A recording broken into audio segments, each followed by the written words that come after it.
Hey everyone and welcome. I'm Emma, one of the librarians here at Rockland Public Library, and we're thrilled to be hosting tonight's Maine author talk. I want to start the night off with a couple quick programming notes on upcoming virtual events at the library.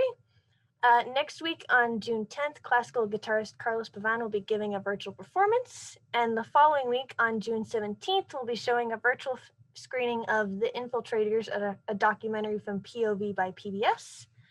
And I am happy to introduce tonight's speaker. Margie Patlak is an award-winning science writer and memoirist who has written hundreds of articles about the environment, neuroscience, biomedical research, and technology for popular publications such as Discover, The Washington Post, The LA Times, The Philadelphia Inquirer, and many others. Her personal essays have appeared in a number of literary journals and newspapers. She has degrees in botany and environmental studies and divides her time between Philadelphia and Maine. And I'll turn it over to Margie. Go right ahead. All right, great. Well, thank you so much for that nice introduction.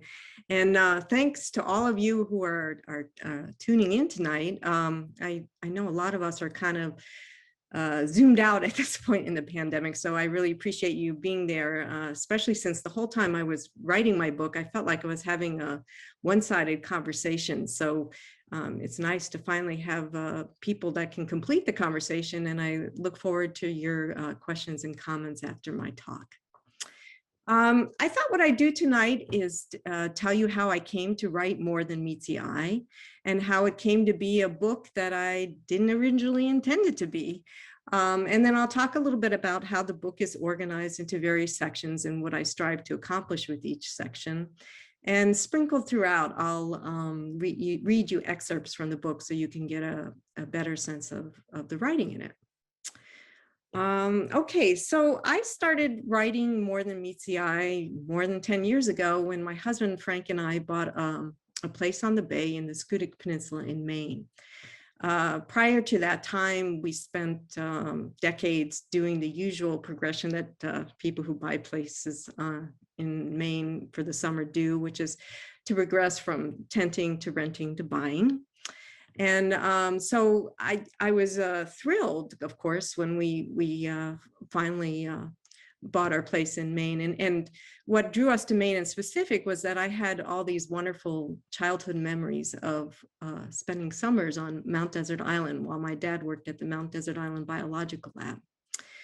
And so I kind of had Maine in my blood, and I always yearned for something wilder like what I experienced in Maine.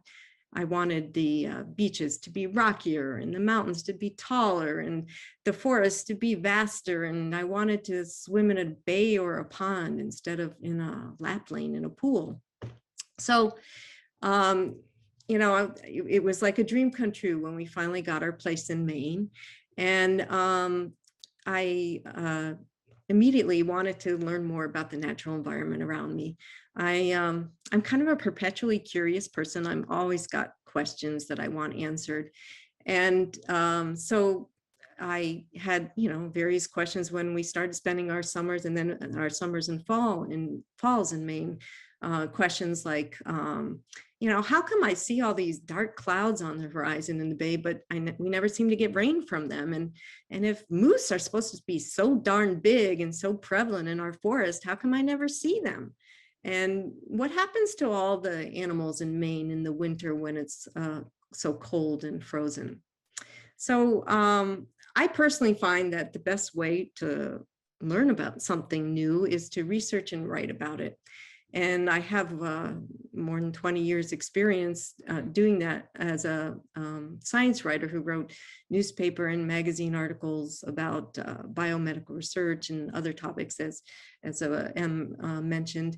And so I decided to put those skills to use when I spent my summers and falls in Maine, and devoted a portion of our time there to writing about things like my new neighbors, the porcupines and the foxes and the moose, and the natural forces that shape the environment, like the geological forces that thrust up the mountains and scattered these huge boulders throughout the bay and the forest, and also the astronomical forces that determine the 13-foot tides that we experience on the Squirrel Peninsula. And To give you a sense of the those early writings that I did, I'm going to read to you an excerpt from my chapter called Unseen Worlds. Most of this chapter is about the different lenses like microscopes, telescopes, and binoculars that can sort of reveal previously unseen worlds to you. But this section that I want to read to you is about an amazing bioluminescent kayak ride that Frank and I took with a guide in Castine, Maine. I'm going to pull that up to read.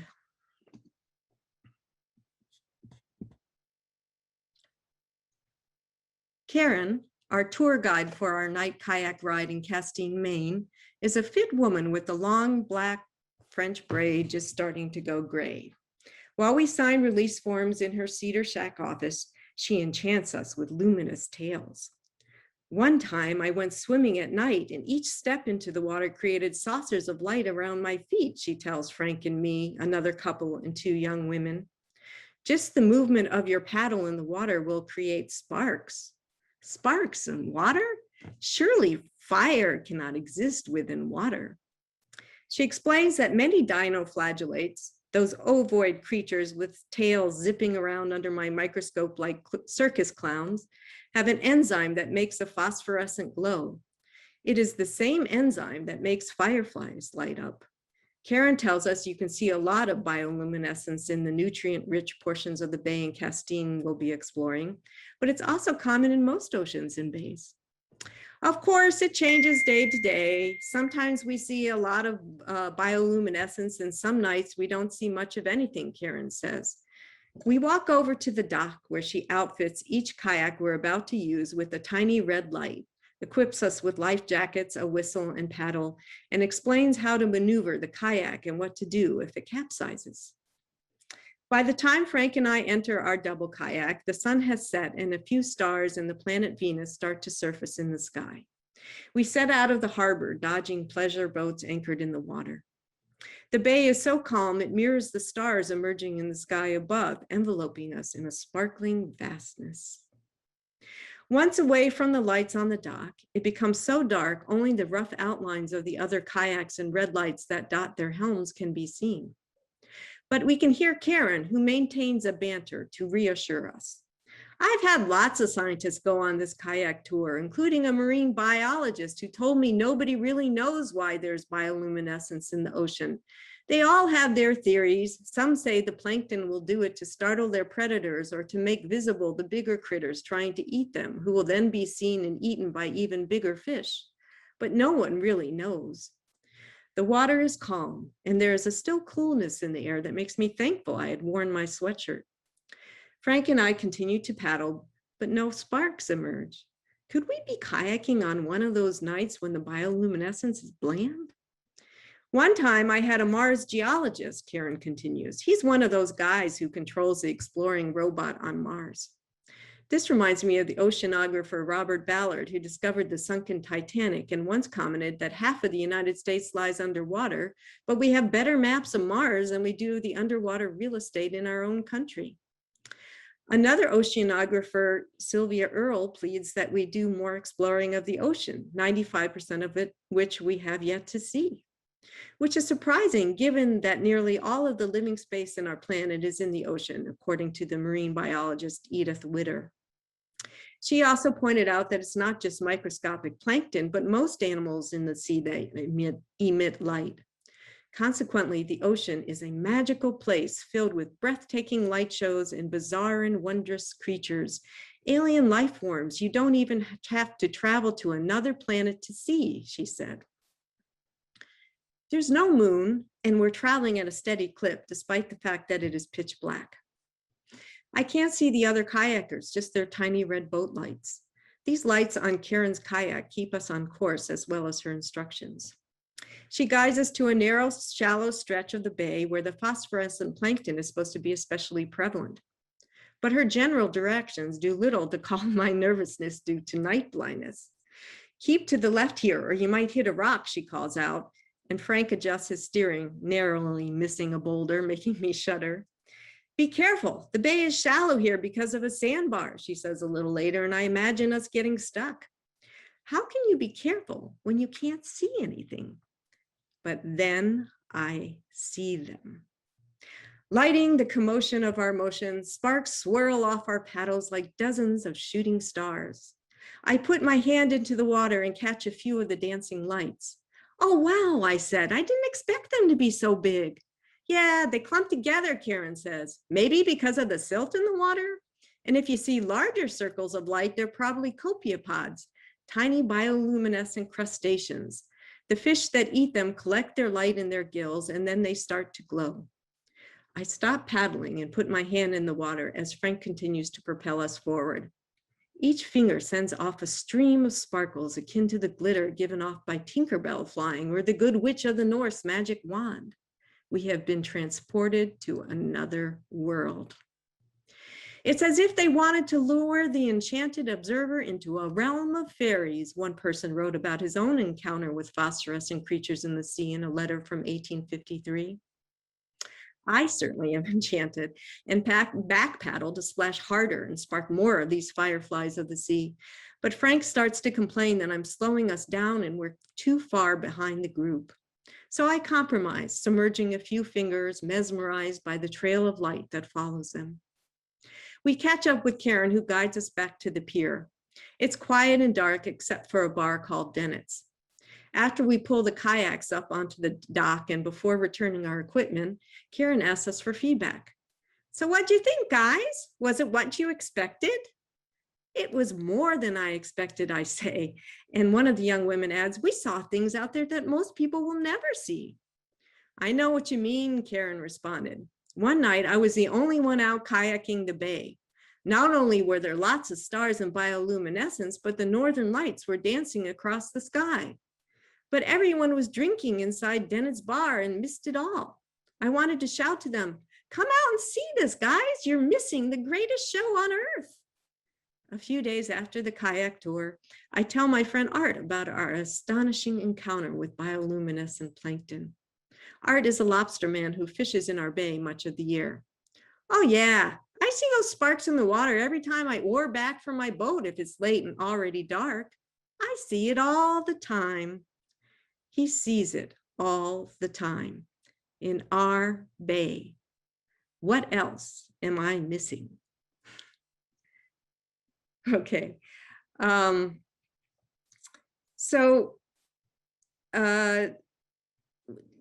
thing I noticed after doing all these writings about Maine was that my family kept popping up into my essays. Like, for example, I'd be writing about the monarch butterflies flitting about my yard, and that would get transformed into writing about, and also talking about the 3 generations that it takes from the monarchs travel from Mexico to Maine.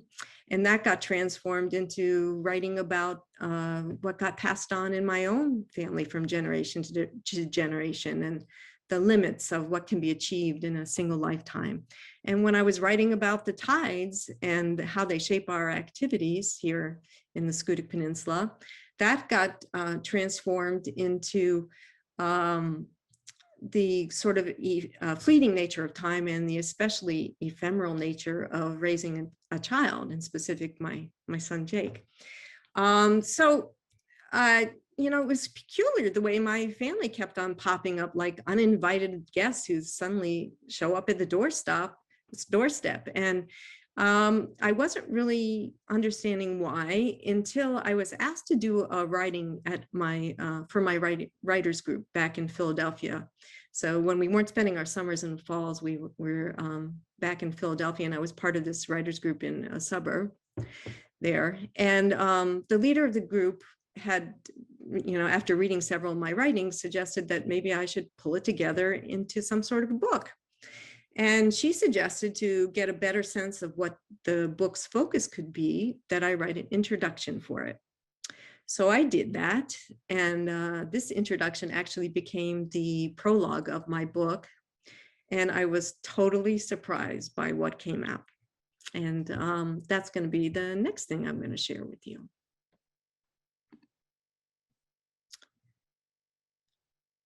The seals swim out to meet my mother.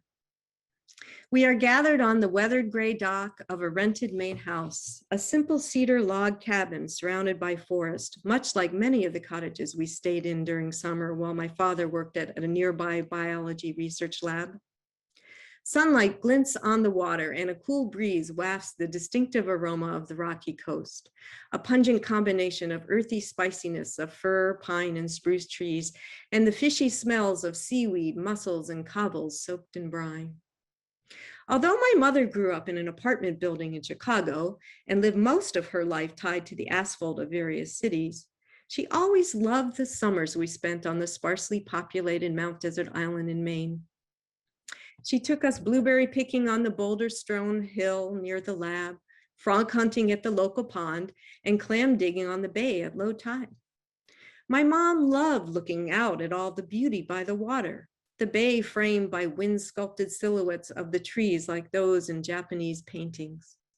The gossamer fog at sunrise, the rosy hues of the sky reflected in the water as the sun sank. So we thought it only appropriate to scatter my mother's remains in the Gulf of Maine. Overshadowed by the looming mountains behind us, our family huddles on the creaking wooden platform, dwarfed by the backdrop of the expansive blue bay. Both my balding brother and elderly father rest heavily on their canes, while I take a folded piece of paper out of my jeans pocket and quote from a condolence letter Albert Einstein wrote to the widow of a friend. In quitting this strange world, he has once again preceded me by just a little, I say, wondering if Einstein's notion that time is an endless loop with no distinctions between past, present, and future resonates with my gray-bearded brother and father, both of whom have degrees in physics. A pair of loons responds with sonorous laments. I try to make eye contact with my brother's two grown sons, but they are gazing at the splintered gray boards under their feet. My father is dry-eyed, but my 12-year-old daughter starts to sniffle. My oldest child, Jake, and my brother's oldest son, Johan, both gangly, slip into kayaks tethered to the dock. After we untie their ropes and give each son a paddle, my brother's wife hands Johan the small cardboard box of ashes and he plies the glassy water, Jake paddling his kayak in parallel. Frank puts his arm around my slumped shoulders and we watch as my mother's grandsons, boys that had become men while she entered her final years, put away their paddles and together shake out flecks of her bone and ash.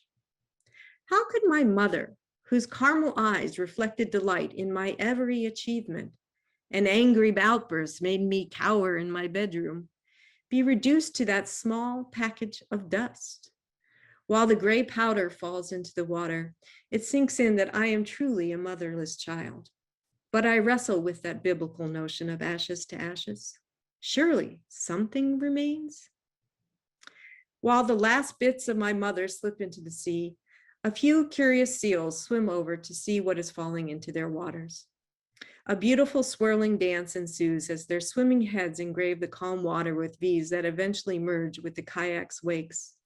It is entrancing, and though I do not feel my mother is embodied in her ashes, there is something comforting about her being welcomed by these tidal dwellers and returned to Maine in the primordial sea. 2 years later, it is the ash remains of my brother's 55-year-old body that are spread on a mountain in Vermont. He was diagnosed with Lou Gehrig's disease, also called ALS, the week my mom died. Just a few months after we gathered in Maine, my brother became confined to a wheelchair and quickly lost the ability to move most of his body. From the moment my mother was diagnosed with metastatic cancer to the time my father died 10 years later, death lapped at the edges of my family like an incoming tide that quickly submerges the small islands it encounters. Propelled in part by my brother's death and a deepened awareness that life can be short, Frank and I decided to make the most of our own remaining lives. We took the plunge and used proceeds from the sale of Frank's business in Philadelphia to buy a 5-acre slice of a northern Maine forest and bay with a cedar, mahogany, and glass Frank Lloyd Wright-ish house my mother would have loved. We started spending summers there, and after our daughter went off to college, falls as well. Frank always had that business instinct of buying low and selling high, and saw having such a house on the coast of Maine as a good investment. I saw it as an emotional lifesaver. Okay, so I think you can probably get an idea why I was so surprised, because here I was thinking I was writing a book about the nature in Maine, but it turns out I'm also writing about the nature of life. And I was delving into spiritual territory, like, what remains once the ashes are spread, that I knew science alone couldn't answer. So, questions like that. So from that point on, I started to view and write what I observed and experienced in Maine with both a spiritual and a scientific lens.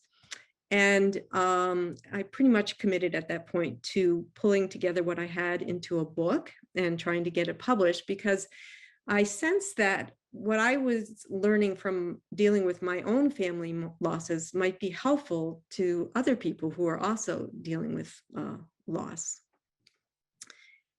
Okay, now I'm going to switch to talking about how the book is organized. It has 5 sections. The first is Call of the Wild, and in that section, I talk about why I was compelled to return to a wilder environment in Maine, and what a more natural environment offers people in general, based on the studies that have been done on this and some other readings that I found. The next section is Sharpening the Senses, and in that I talk about how I learned to fine-tune my perception of the nature around me by deploying all my senses to the utmost and using various tools like the lenses that I mentioned in Unseen Worlds. And of course, this is the section that this essay appears in. The third section is Losses and Life Cycles. And here I delve deeper into a more spiritual realm and tie my observations in Maine to natural, a better understanding of natural processes, and try to transform my greater awareness of death into a greater appreciation for life, or as one reviewer phrased it, an uplifting hallelujah for life. It's in this section that my writings about the monarch butterflies and the tides appear, along with several others. And I think now what I'll do is I'll read you an excerpt from the chapter that's called Tugged by the Tides.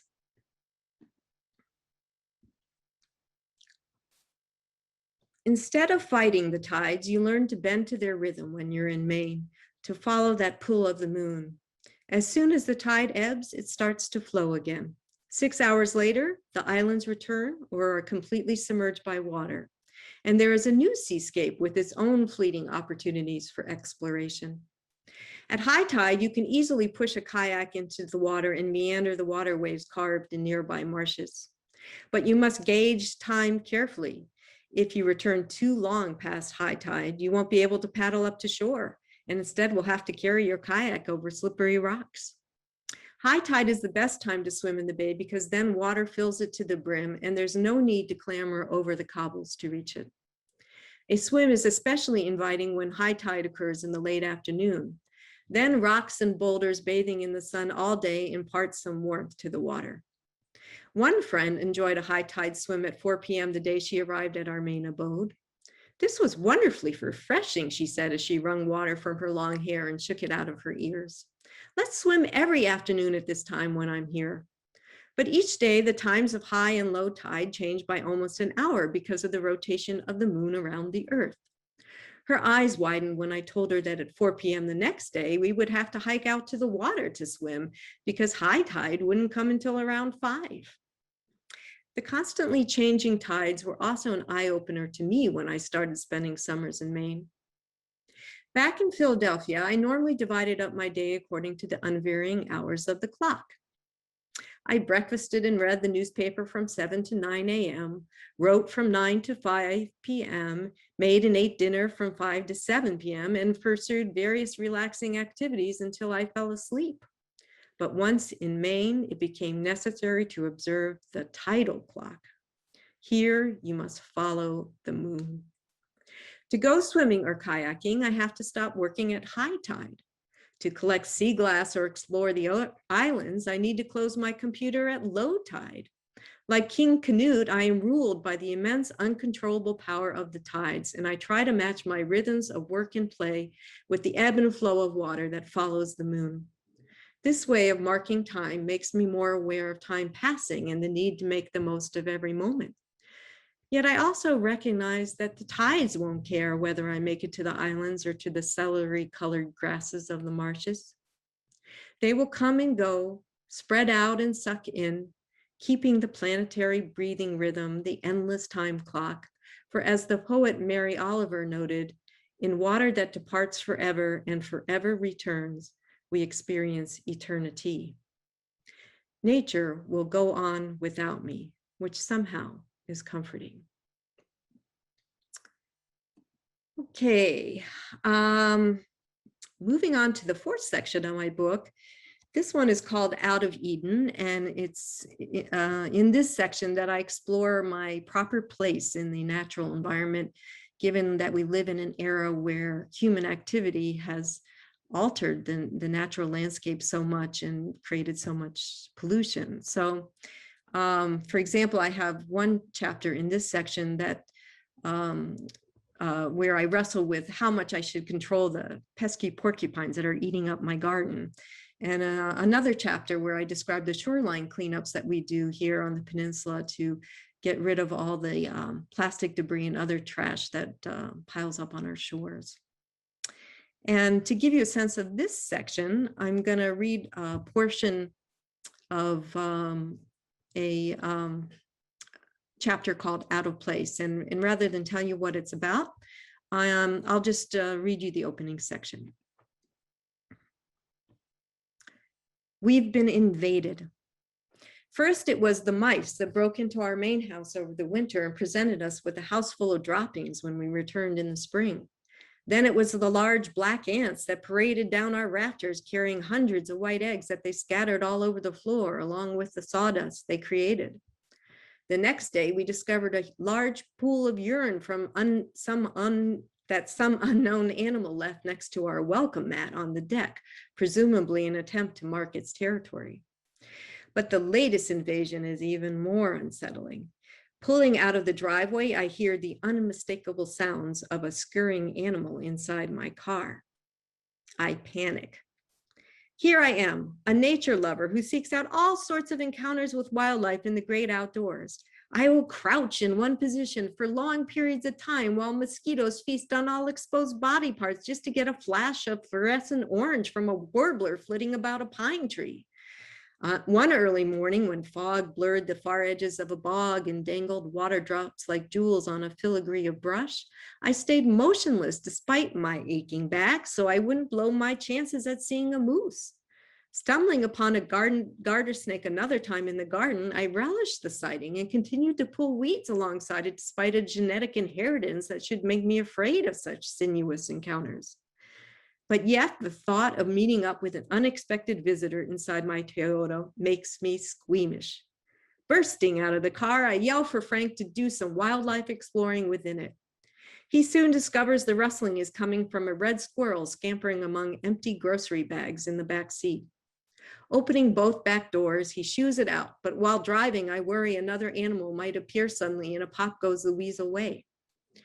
The next day, while walking downstairs to do the laundry, I think I see a red squirrel in the window well, but then realize with a jolt that it is on the inside sill of the window. It scurries out when it sees me, and I just as quickly run in the opposite direction. Once my heart stops beating so fast, I walk upstairs and find some duct tape to repair the dryer vent hose the squirrel had ripped to make its entry. That same day, while I'm out and Frank is working in the office, he hears scratching sounds and discovers the squirrel has ripped through the living room screen door. After chasing it out, he tapes up the hole left in the screen. Thank God for duct tape. Why do I enjoy seeing wild animals so much outside the house, but get so perturbed seeing them indoors? I could blame everything on the damage they do inside, the fecal presence, the torn screens, the chewed woodwork. But there is something more at play. Finding a wild animal with your house or car disturbs your equilibrium, your sense of place, the sharp division between their world and yours. We seem to have a self-centered instinct that it's okay to enter their territory, but it is much more intrusive for them to enter ours. But what is the appropriate territory for a wild animal? And what is the appropriate territory for me? Okay, well, you're just going to have to read the book now to see how I resolve those questions. The final section is called Meaning Behind the Matter. And it's this section of the book that while I'm describing the fall migration of the monarch butterflies and the dragonflies and the birds as they head south once the cold weather ensues in Maine. And as I ponder my own upcoming migration south, I sum up all the insights from all my sojourns in Maine. And I recap my spiritual philosophy that is so rooted in nature and help me heal from my losses. And that's about all I'm planning on saying about the book, other than I hope you read it. It's available in most Maine libraries and bookstores, including Hello Hello in Rockland, Maine. And you can also order it online at Amazon.com, BarnesandNoble.com, Bookshop.org, Booksamillion.com, and directly from the publisher RomanandLittlefield.com. And at this point, I'll turn it back to Em. Excellent. Thanks so much, Margie. Do we have any questions? If you have a question when no one is speaking, you can go ahead and unmute yourself if you like and ask Margie your question. Or if you prefer, you can also type them into the chat and I'll read them aloud for you.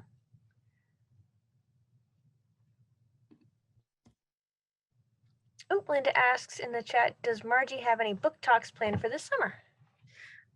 Yeah, so it's a little bit dicey because of the pandemic. There are a number of Maine libraries that were interested in me doing a program, and also some bookstores, but they were sort of waiting to see if things were going to open up and people were likely to attend them in person. But I am giving another book talk that's virtual at the Jessup Library in Bar Harbor on July 8th at 7 p.m.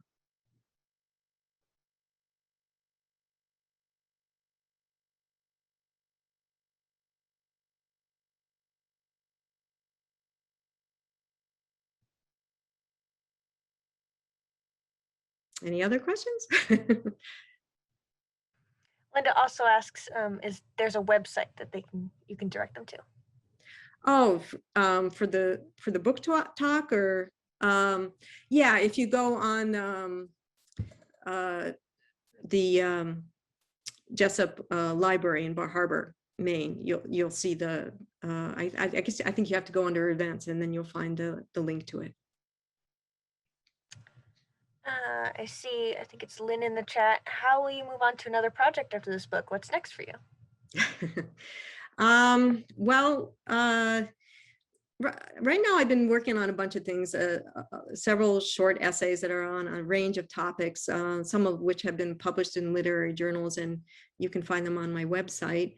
But lately I've been focusing on a series of essays about the insects I encounter in nature and what I've learned about them, and kind of just getting into the wondrous world of insects. So if More Than Meets the Eye was my love song to Maine, this one will be my love song to insects. But it's a little too early yet to tell if it'll be my next book. You know, as I said, I worked on the other one for 10 years, and it took me several years before I figured out what it was about. So who knows what will happen with that one. Andrew asks, any way to get a signed copy? And he also says, thanks very much for such an interesting talk. Oh, thank you. Yeah, signed copy involves meeting in person, which all depends on the pandemic, I guess. You know, I like I said, I hope to be giving in-person talks at some point this summer or maybe this fall, and hopefully you can make it to one. Michael and Maury ask, how are your porcupines doing? Have they learned any new tricks? Well, you know, it was the porcupines come and go. So they usually do some damage every year, but some years are worse than others. And to be honest, the last few years, they haven't been so bad. I'm not sure why, but I definitely still see them. I hear them, and I wake up to damage in my garden. But I think when I wrote that original essay about the porcupines in the book, the garden was so new and the plants were, just this big that it was very easy for a porcupine to destroy them. But fortunately, a lot of the flowers I planted were perennials, so they kept coming back, and eventually they got strong enough and big enough that a porcupine couldn't make them disappear. So it says, wonderful book. Any advice for other writers who aspire to write a creative nonfiction book? Oh, advice. Well, I think what helped me a lot was the classes I took. I took some online writing classes with Creative Nonfiction, which is a magazine that also offers online classes, and they were very helpful as I transitioned from doing more journalistic writing to more creative nonfiction. And I think it's also really important to be part of a writer's group and get feedback from what you're writing. And do a lot of reading and writing yourself and analyze what you read. And, so if you see a piece of creative nonfiction that you like, look at it closely and see what it is that you like about it, and ways that you might want to emulate it with your own writing. And, I suppose there's also, master's degrees. There's a lot of what they call low residency master's degrees in creative nonfiction. So you don't even have to be at a particular college to take them. But I don't have much experience with that, so I can't really say. Rosa has a question about how you organize the chapters. How did you name the chapters, and how did you decide on the order of your essays in the book? Yeah, so I wrote those essays over a 10-year span, and doing it chronologically didn't really make sense. So what I did was I just tried to organize them by the type of material that they were dealing with. So, for example, I organized them into sharpening the senses section because those were all dealing with my various sensory experiences with the nature in Maine, whereas the losses and life cycles were more about what that title is, which is really about dealing with loss and understanding natural life cycles. So I just sort of sat down and figured out how to group them together and in a way that made sense. And then I tried to create, once I did that, I tried to create more of a narrative arc to carry the reader through from the beginning of the book to the end. Lois Ansys here. She says, thank you. This was quite interesting, and I appreciate your storytelling style and your candor. Would you please talk about your writing process and about decisions you make around just how much of your inner psyche, emotions, and feelings to reveal in your essays? Well, I think as I was explaining to you in the talk, is that I think you just have to be open to where the writing takes you. Like I said, I wasn't expecting to be writing about my parents and dealing with the and my brother and dealing with their loss, but somehow the writing just took me there. So I think my advice is just don't have it set in your mind as you set out to write something that it's going to be this and this and this, but just have fun with it and play with it and see where it takes you. And then it usually takes me several drafts before, well, actually it takes me a few drafts before I even know what the essay is going to be about. And then I go back, and once I know what it's going to be about, then I kind of hone the rest of the essay so it fits that theme. And it's a lot of rewriting. It didn't take me 10 years to write the first draft, I'll tell you that much. So I think just going back and honing things over and over again is what it takes. And sometimes it takes letting things sit in the, and not looking at them for 6 months until you have distance, especially when you're dealing with emotional subjects. You want to wait until you have some distance to, like that essay about my brother, Moment of Zen, that's in my book. I couldn't look at that for like, I don't know, a couple years after I wrote it. And that's when I started to work on it, because every time I read it, I cried. So yeah, you need some time, some distance, and you need to be honest. But fortunately, that's a trait that, I don't know, some people would say, unfortunately, comes a little too naturally to me. Sometimes I'm too honest. So I think just be open to whatever happens, I guess. Sort of jumping off that, Robin says in the chat, how do you decide how much to say about your family, particularly your husband and kids? And has there been a dialogue there with how much information you write about in your essays? Well, yeah, I mean, it's kind of problematic in terms of how much to reveal, and when you're dealing with somebody else, and they may be a private person. So I think what I did is I just sort of wrote what came to my mind, and then looking back on it, if I was worried that whoever I was writing about might be affected by it, or in an adverse way, or maybe not want me to reveal it, then I would send, once I had finalized it, I would send whatever I've written to the person, and make sure that they approved it. And my family was very generous in allowing me to write about them. On the other hand, a lot of what I wrote about were people who are no longer with us. So I felt like I really had to be respectful, because I was essentially having the last word on their lives, and they wouldn't have a chance to put in their own 2 cents about what I was writing about. At the same time, I think you have to be honest and, reveal what you're experiencing with your family, warts and all. But I really did try to do it in a loving way, and in an understanding way. And I hope that came across.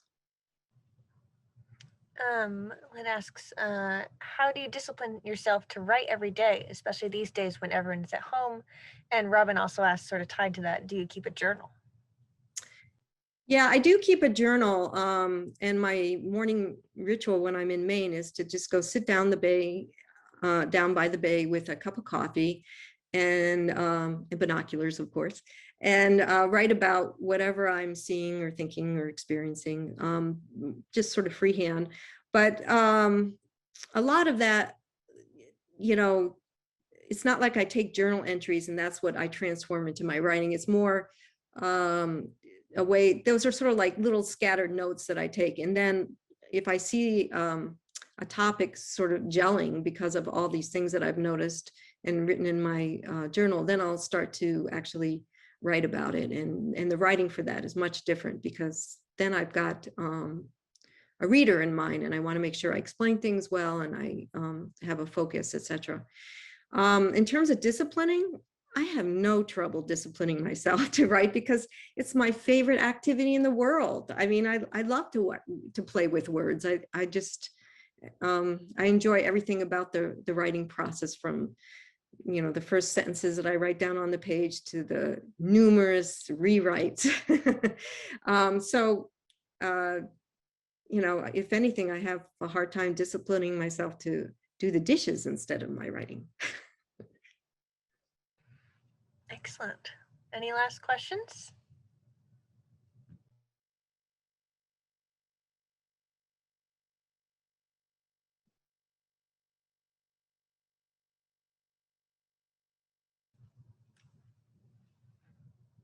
Alrighty.